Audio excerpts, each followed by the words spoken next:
പെരുന്നാളിന്റെ ആഘോഷങ്ങളെല്ലാം കഴിഞ്ഞ് എല്ലാവരും നിൽക്കുകയാണ്. പെരുന്നാളിന് വന്ന എല്ലാവരും നമ്മളോട് സഹകരിക്കുകയും നമ്മളെ സപ്പോർട്ട് ചെയ്ത് നമുക്ക് വേണ്ട ഹെൽപ്പ് എല്ലാം ചെയ്ത എല്ലാവർക്കും നന്ദി രേഖപ്പെടുത്തുകയാണ്. വന്നവരെല്ലാം ഒരുപാട് നല്ല അഭിപ്രായം പറഞ്ഞു. ആ അഭിപ്രായങ്ങൾ കേട്ടപ്പോൾ വളരെ സന്തോഷമായി. ലേഡീസിലാവട്ടെ, ജെന്റ്സിലാവട്ടെ, കിഡ്സിലാവട്ടെ എല്ലാവർക്കും തൃപ്തിയായി എന്നൊന്ന് പറയുമ്പോൾ നമുക്ക് വളരെ സന്തോഷമാണ്. ഒരുപാട് പേര് പരാതി പറഞ്ഞു. കാരണം വന്നിട്ട് ഭയങ്കര തിരക്കായിരുന്നു. തിരക്ക് കാരണം നമുക്ക് ഒരുപാട് സാധനങ്ങളൊന്നും എടുക്കാൻ കഴിഞ്ഞില്ല. എപ്പോഴും വന്നാലും തിരക്കാണ്. ഞാൻ 2-3 തവണ മാറിയും തിരിഞ്ഞൊക്കെ വന്നു.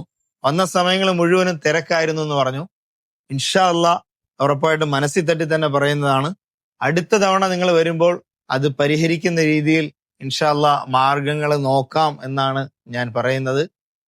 ആ ഒരു വിഷമത്തോടെ എൻ്റെ ഒരാളല്ല, ഒരുപാട് പേര് എന്നോട് പറഞ്ഞു.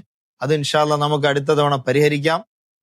മനഃപൂർവ്വം ചെയ്യുന്നതല്ല. കാരണം സാധാരണക്കാളും നമ്മൾ നിൽക്കുന്ന സ്റ്റാഫുകൾ കുറച്ചാണെങ്കിൽ അതിന്റെ ഇരട്ടിയിൽ കൂടുതൽ സ്റ്റാഫുകളെ നിർത്തിയാണ് നമ്മൾ സാധാരണ കറക്റ്റ് ചെയ്യുന്നത്. എന്നാൽ പോലും നമുക്ക് എല്ലാവരെയും പരിഗണിക്കാൻ പറ്റില്ല. കാരണം ഒരു കൗണ്ടറിൽ തന്നെ ഒരുപാട് പേര് വന്ന് നിൽക്കുകയും അവരെല്ലാം പരിഹരിക്കാനും പറ്റാത്തൊരവസ്ഥയാണ്. ഇൻഷാ അല്ലാ അടുത്ത പ്രാവശ്യം നമ്മൾ കഴിയുന്ന രീതിയിൽ വീണ്ടും ഈ കുറവുകൾ പരിഹരിക്കാൻ വേണ്ടി മനസ്സിൽ നിയത്തുണ്ട്. ഇൻഷാ അല്ലാ അത് നമ്മൾ ചെയ്യും. വന്ന് സഹകരിച്ച നമ്മളോട് നമ്മളെ എല്ലാ മുന്നേറ്റത്തിനും കൂടെ നിൽക്കുന്ന ഈ നാട്ടിലെ എല്ലാ സ്നേഹിതർക്കും ഞാൻ ബക്രീദ് ആശംസകൾ നേരുന്നു. അബാബിൽ ഫാഷന്റെ എല്ലാവിധ ആശംസകൾ നേരുകയാണ്. അസ്സലാമു അലൈക്കും വറഹ്മത്തുള്ളാഹി തആല വബറകാതുഹു.